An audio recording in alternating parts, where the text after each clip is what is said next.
Next up, we have Komatsu Mining Technology Solutions, and they're going to be talking about a generic open pit mine load and haul model and event emulator for exploring the utilization of alternative haulage vehicles, fuel sources, and validating optimization solutions.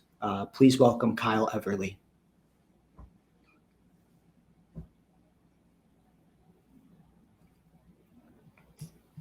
Hello. All right, yes, sorry for the lengthy title, and I'm glad you were able to make it through all the way to the end. So as you heard, my name is Kyle Everly, and I work for a company called Modular Mining, who together form part of Komatsu's Mining Technology Solutions team. Our vision is to leverage data and innovation to optimize the mining value chain in real time. Part of that includes some apps to optimize drilling and blasting, loading and hauling, and asset management. Now, because you did make it through that title, you do know that we are working with the loading and hauling side of this. While there are a lot of smart folks who work here at Modular, none of us actually know how to work with AnyLogic. So we did work with Simwell, the guys who were just on, to get this model actually made and produced. Our big thanks to those. This would not be possible without their help. All right, so what did we do? All right, we created a generic load and haul model to investigate optimization opportunities. And then we expanded that model to investigate the impact of battery electric trucks to identify opportunities for optimization there as well. And then we expanded the model again to play back events from an in-house simulator. And that was used to debug that simulator. And all of this really speaks to the flexibility of AnyLogic. The ability to both program and do the visual programming really allowed us to basically keep building on this tool and make it better and better. All right. So what's the purpose of doing this? You're probably wondering. Well, Komatsu is a leader in the mining optimization. However, that is a very active field. And so we need to stay on our game in order to maintain at least some part of that leadership role.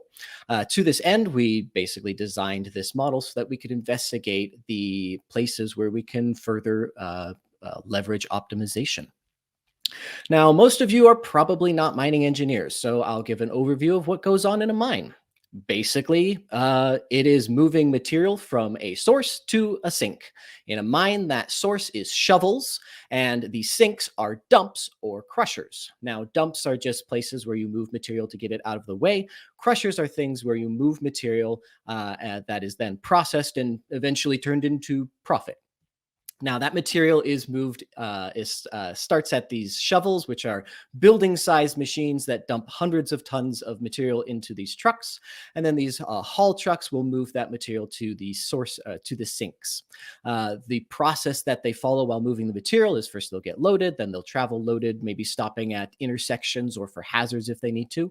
Once they reach the place where they're going to unload, they will queue if there is already some trucks there unloading, and then they will spot, which is kind of a parking maneuver to make sure that they're in the right space in order to dump their material, and then they'll actually dump it.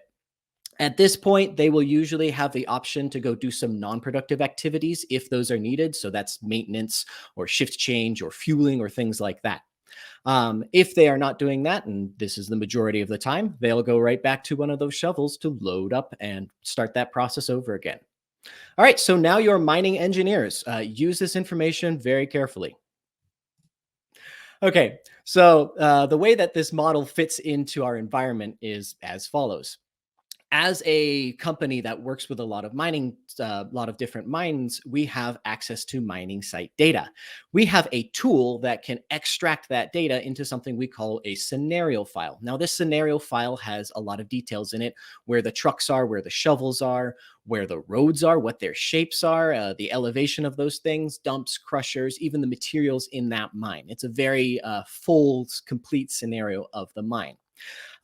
This file is given to the AnyLogic model, and we also give the AnyLogic model a simulation-specific file. So this has stuff that is just specific to the simulation, so brake schedules, maintenance schedules, the timing parameters, so how long we expect it to take a truck to go through a dump or get loaded or things like that. And then, of course, like mean time between failures so that the simulator can schedule when things break in a mine. Those two things go into the model runs, and then it gives us results in the forms of KPIs and a detailed log output that we can run queries on to get even more results. Now, this model is great, and we were able to do several what-if investigations on it. One of those was changing the intersection management rules. So intersections in a mine are almost always just four-way stops. Whenever you have more than one truck stopping at that intersection, you have an opportunity to do optimization by picking the better truck to get going first. So we looked at that. And then we also looked at replacing internal combustion engine trucks with battery electric trucks. And I'll talk about that later. So I'm just going to leave that as a teaser for now. Okay, so as I mentioned, this is a generic load and haul simulator. So we can take any mine and put it into the sim and make it run. As such, we needed to design some rules so that the simulator could run any different mine, because there is, variability out there in the world. So here are a couple of the rules that we used in order to validate that thing and run that mine. The first one is, where do you send a truck after it's dumped? And the rule that we're following is just send it to the shovel with the fewest amount of trucks. This mimics roughly what goes on in a mine. There's usually a little bit more intelligence there. In fact, the company that I work for actually builds tools that help do that much more intelligently. But for our simpler model, we just use, send it to the one with the fewest trucks. Likewise, there are many different grades of material that are in mines. Again, this is a little too complex for the model that we're working with, so we just broke that up into 3 different grades. We have high grade, and that material is sent to the crusher. We have low grade, which is sent to a stockpile, which is usually a pile of dirt or material next to the crusher that will eventually make it into the crusher, but usually for economic reasons, it doesn't make sense to process it right now. And then finally, we have waste, everything that can't be turned into profit. That's taken out to the dump. So high grade to the crusher, low grade to the stockpile, and waste off to that dump. And then finally, we have to decide when to do these non-productive activities. So after a truck has dumped, the simulator will check and see, hey, is there any one of these activities that I need to do? So that is like a scheduled maintenance or a scheduled break for the operator. Or running to go get fuel or anything like that. Now we can actually have non-scheduled events. So this is one of these breakdown events. The truck will have to stop what it's doing and go back to the shop to get fixed or something like that. So that can happen at these non-planned times. But mostly if there's something that is a non-productive activity, it's happening after that truck dumps. And that's pretty much all that we needed to do in order, that's the broad category of what we needed to do in order to make this thing run. So I took that to my boss and he said, great, Kyle, what else can we make it do? So we added battery electric trucks to this model. Now, why the heck did we do that? Well, Komatsu and a lot of the mines that we partner with have these policies and goals on the books to reduce carbon emissions. And wouldn't you believe it, but one of the sources of carbon emissions, and it's actually a pretty big source of carbon emissions in mining, is moving material around the mine. So one of the options is replacing internal combustion engine trucks, these ICE trucks, with battery electric trucks, these BE trucks. Now, a battery electric truck is basically like an electric car. Instead of using an engine to create power to move the truck, it uses a battery. These battery electric trucks do have some advantages. They are much more energy efficient. So for the amount of energy, you can move more material. They're also just simpler. There's less to go wrong, less to run maintenance on, and it makes it a little bit easier to run that truck in a mine. Of course, nothing is complete without drawbacks. So yes, of course, these trucks do have drawbacks. And one of the main drawbacks for the battery electric trucks is the reduced range. These trucks can't go as far as their diesel brethren.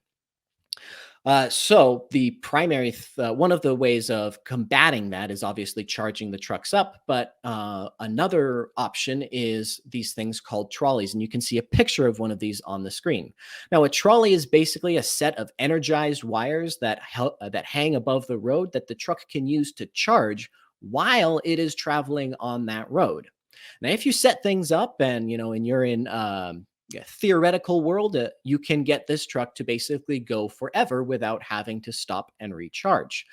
Now, of course, theoretical world and the real world are quite different places. And that's where the rubber meets the road. And of course, these trucks are not going to always be able to just charge on the trolley. So we wanted to investigate, hey, what is the impact both on the material moved and a couple of other parameters of switching from some internal combustion trucks to battery electric trucks? All right, so obviously we would have to add things to the simulator, and here's a list of some of the things that we had to add. So we had to add truck batteries, what their size was, how fast they can charge, the charging locations, and we actually set it up so it can automatically set charging locations, so it was even easier for us. Trolleys, where those actually are located in the mine, and what the rate of charges they can manage. A big one was the energy use per road segment. So we had to set up, let the simulator know, hey, on any one of these given roads, it takes this much energy to traverse the road, and it takes this much more energy to traverse the road if you're loaded or under different conditions. We added a few other things, non or battery specific non-productive activities, so maintenance. One of the big things was penalties for completely depleting the battery. So if you run the battery all the way out, the truck will have to stop what it's doing, and then it will go to a charging point, charge all the way back up, and then it will just sit there for the rest of the shift. So there is a significant penalty for running out of your battery, and it is not too far off from what would probably happen in a mine. Maybe the order of sitting and charging would be a little bit different, but it's close enough for what we need to do for a model.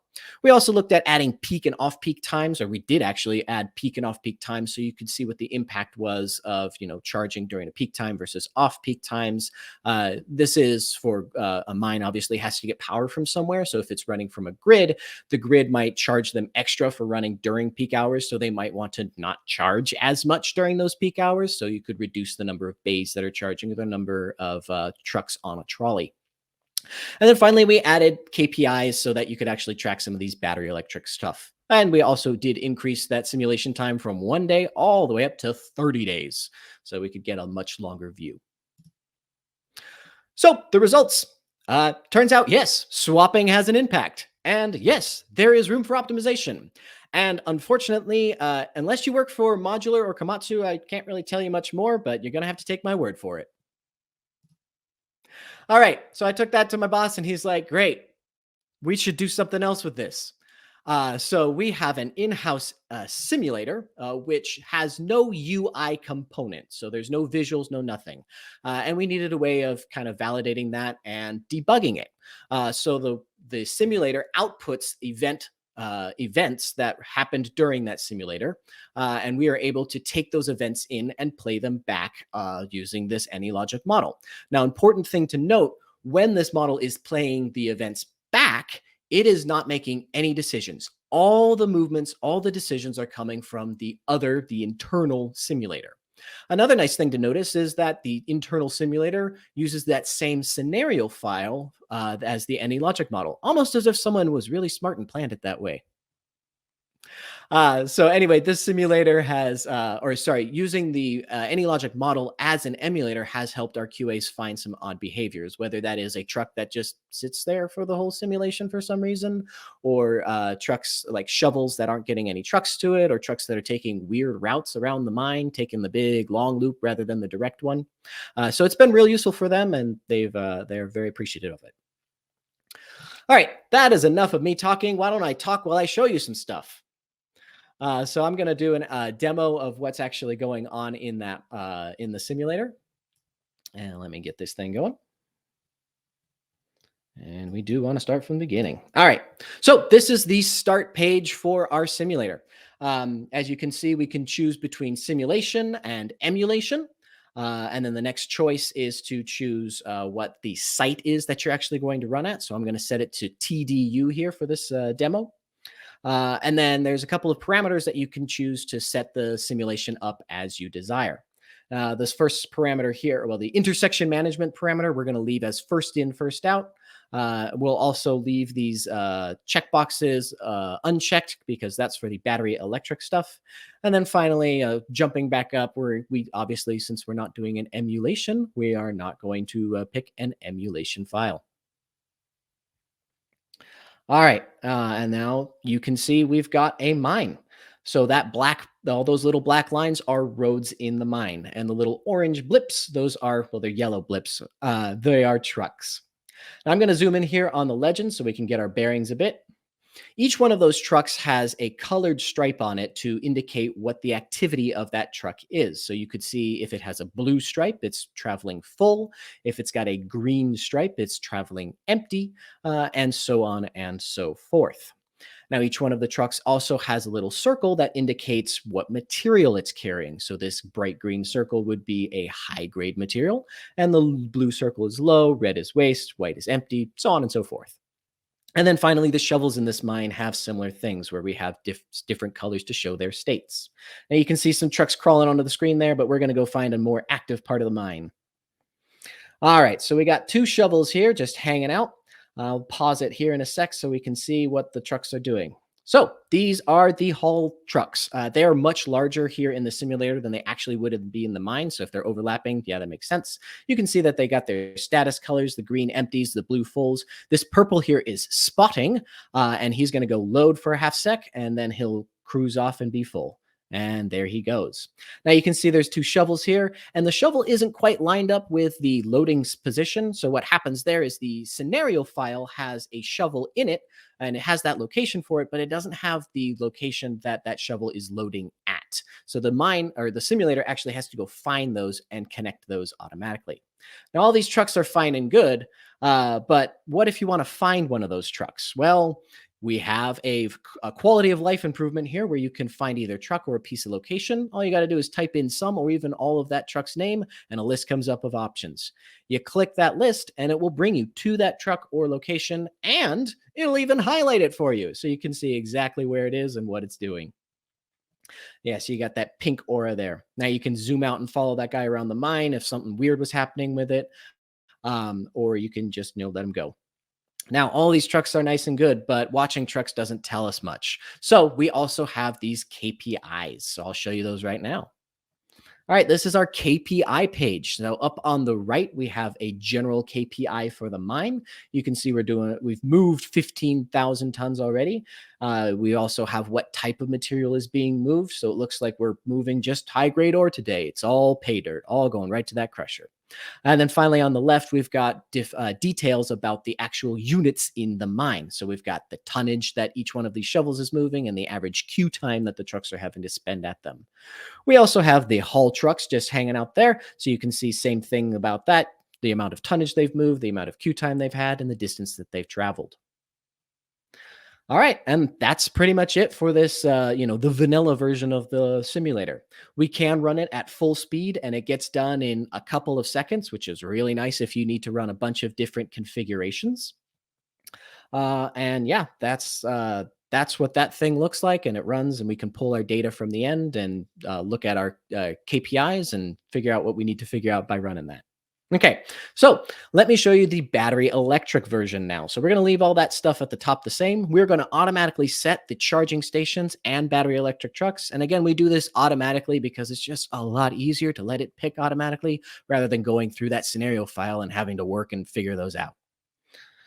All right, the site is the same, of course. So when this comes up, you are going to see the same mine site. It's going to look disappointingly similar, unfortunately. Now, so this is the same mine site, but I would like to draw your attention to the green lines here. Now, these green lines are the trolley lines. So this is, again, the roads where the trucks can charge while traveling on the road. Now, the rest of the simulation is very similar. The trucks move around the simulation, and you can see we've got these electric trucks here, which are indicated by the blue circle with the little yellow lightning bolt. And over there to the left, we've got just a regular truck. Obviously because he doesn't have the blue circle with a lightning bolt. He's not a fancy truck, but he is still working out there, and he is still just as valuable as the rest of the trucks. Just to be clear. All right, so that blue circle indicates, that they are moving around. But if they are charging, that blue circle will turn to a green circle, which we'll see in a minute here. Now, the trucks move around. They load just like the rest of the trucks. They take the material to the dumps just like the rest of the trucks, and they behave just as they should, charging on that line when they need to. Now, showing here is a truck at a charging station. You can see again, he's got the green background, which means he is charging up. Now, these charging stations have a limited number of bays. So when we have a bunch of trucks rolled in here, they can only charge two at a time rather than the whole fleet, altogether, because that's what makes a little bit more sense. All right, and just like the previous one, we can run this for as fast as it goes, and it gets done in a few seconds. We can pull our data from that and all of that. Now, you'll notice that those trucks there with the red circle line through them are trucks that have run out of juice, and they had to go to that charging station, charge back up, and then just sit there for the rest of the mine, causing less of material to be moved. All right, and finally, we're going to switch over and run an emulation. The site's going to be the same, but this time we get to choose an emulation file. Now, the actual choosing part didn't get recorded on the screen here, and the file loading actually takes more time than I want to just sit here and talk to. So I'm going to skip ahead to after this file is loaded.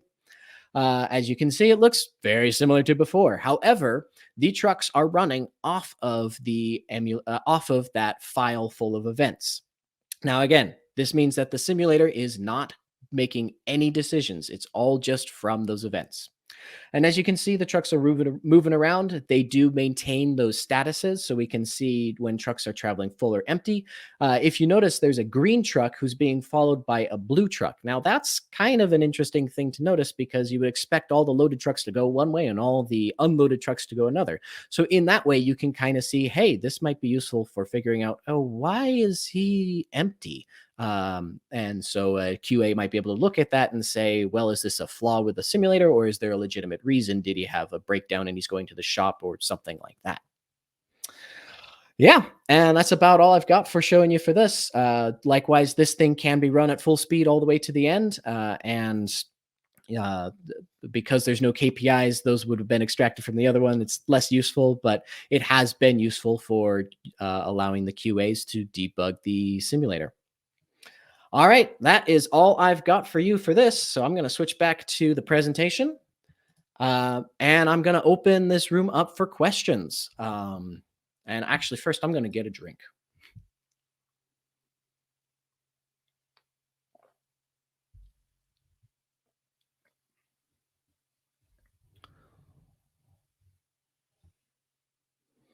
Okie dokie. I'm seeing that I don't have any questions at this time. Oh, I think I see a question here. So a few seconds ago, well, that was a little earlier, but how did you collect the data and have you faced any challenges? Yeah, so collecting the data, we actually had a whole team put together a tool that can extract that data and that it pulls it into that scenario file.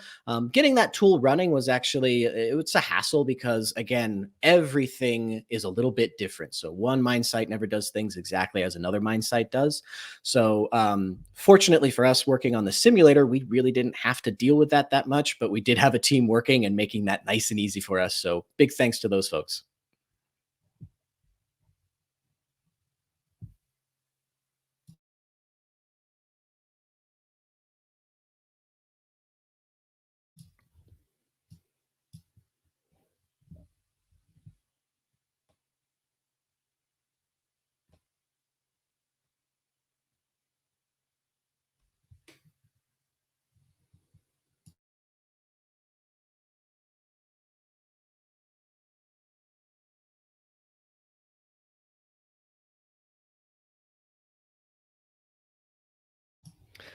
So it seems like we've got a very quiet crowd for this one here. So I'll go ahead and chat a little bit more. One of the questions that I was wondering if it would come up is, hey, you guys seem very excited to expand this model over and over again.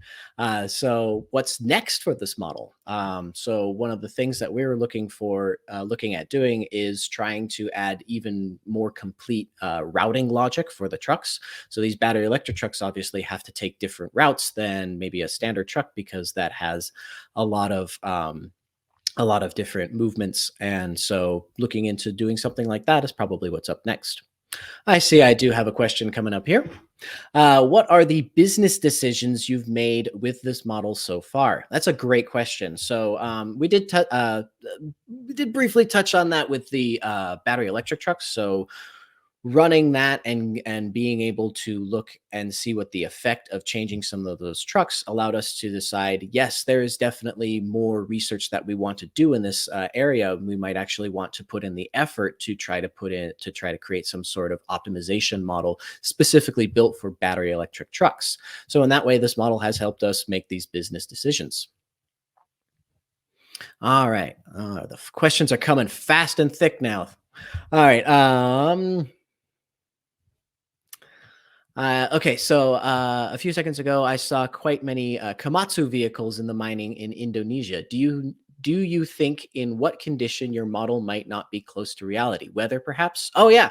So yes, there are many assumptions that we had to make. One of them is the way that the trucks drive in the mine. So we are assuming yes, good conditions. While we do have breakdowns for the trucks themselves, mining roads actually need maintenance, or they have accidents where something might spill into the road, or a truck might accidentally dump their material in the road for some reason. So that kind of thing is an inaccuracy in this model. So the travel times in this model are probably, about as good as you can get. In a real mine, you're going to have things happen and they're just not going to travel as far, maybe not move quite as much material. So that's one of the ways that this model isn't quite accurate with reality. I got a question here. You included the time. Sorry. Did you include the time and distance for those electric trucks to charge? Yeah, we actually went in. So it's a little bit split up. One of the amount of energy it takes to traverse a segment was one of the inputs to the battery electric type of simulation, and that includes the amount of time that includes the amount of charge you can get from traveling along a road with a trolley on it. And so, in order to calculate that, we did have to look at how long that road is and make an assumption, a prediction of how fast the truck was traveling on that road. Now, we knew that assumption would be correct because we also have a rule in the simulator that says when you get on a trolley, you must travel this fast. So we were very accurate in the amount of, excuse me, in the amount of charge that a truck can get while traveling along that road. All right, just making sure I didn't miss anything before I get to the next one. Okay, how do you consider the level curves in a model? I'm not quite sure exactly what that means there. The level curves. The model does include the elevation from the road. So the trucks do slow down as they're traveling uphill because they only have so much energy. And then the curves in the road are given to us by the data from that mine, and that's actually pretty accurate. The mines update that data almost daily to make sure that the roads are fitting that size. Let me know if that answered your question, and if not, I'll give it another shot. All right. Did you say compared to this AL model approach with? Did you compare this AL model approach with the in-house simulation toolset? Did it prove much more extendable? Extendable. Yeah, I can read. So we did compare those two. The in-house simulator does not have the battery electric trucks, and it also doesn't have the the intersection management changes that we put in. So yes, this one is a little bit more flexible than that one. That one is probably a little bit more accurate than this one because that was more of the focus of that simulator. So that's how those two compare. All right, making sure I didn't miss anything. Okay.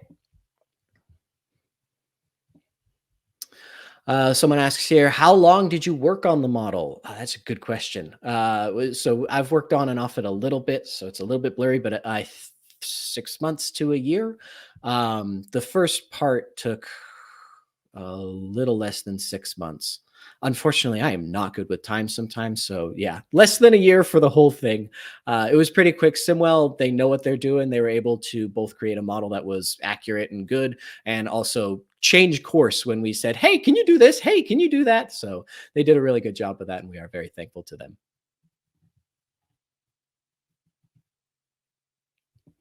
All right, I'm running out of time here, so I'll try to get one more in before they boot me out. Why did you pre-calculate the energy consumption per segment versus dynamically calculating it inside the model? Yeah, so the reason that we did that was basically just to divide and conquer. We had a little bit tighter window on building the simulator, so we let AnyLogic do the simulation stuff, and we let us do the in-house calculation stuff, and basically put that together. Now, because we were making the assumption that the mine didn't change that much over the 30 days, it was a pretty reasonable assumption to say, hey, if it takes this much energy to travel this segment right now, it's going to take about that much energy to travel the segment later. And then we, of course, did have those variables. So if the truck was loaded, if it was not loaded, if it had a trolley, or if it had not a trolley. So there was some flexibility in that. Someone asked if I stream on Twitch, and the answer is no, but apparently maybe I should take that up. All right, and I think that's all the time I've got for today. So I'm going to relinquish my death grip on the screen and hand it back to you, John. Awesome. Well, thank you, Kyle, for an awesome presentation on how we can haul models and use alternative vehicles, fuel sources, and then validating the optimization solutions.